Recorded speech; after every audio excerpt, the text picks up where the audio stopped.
Hey guys, in this video, I'll show you how to back up all the fonts on your Mac. You know, after reinstalling macOS, the most time-consuming part isn't usually downloading apps again. It's reinstalling all your custom fonts. If you work in marketing or design, you already know how tedious this can be. That's why backing up your fonts regularly is super important. First, go ahead and open the FontBook app.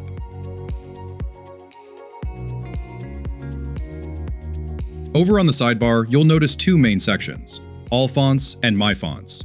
The All Fonts section includes system fonts, which we don't really need to back up. What we care about are the custom fonts you've installed yourself. To back these up, just make sure you're in the My Fonts section and press Command-A to select everything. Next, head up to the File menu and click on Export. Now, just create a new folder in Finder to save them. If you use Google Drive or another cloud service, I highly recommend saving this folder directly to your cloud drive so it syncs automatically. And that's it. Now your custom fonts are safely backed up. The next time you reinstall macOS, you'll have this entire font collection ready to go, saving you a ton of time.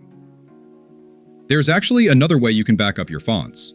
Just right-click on any font inside FontBook and select Show in Finder.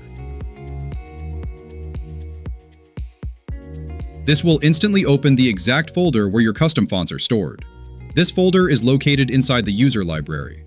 Just a quick note here, make sure you're in the user library and not the main system library. From here, you can just copy all the files in this folder to create your backup.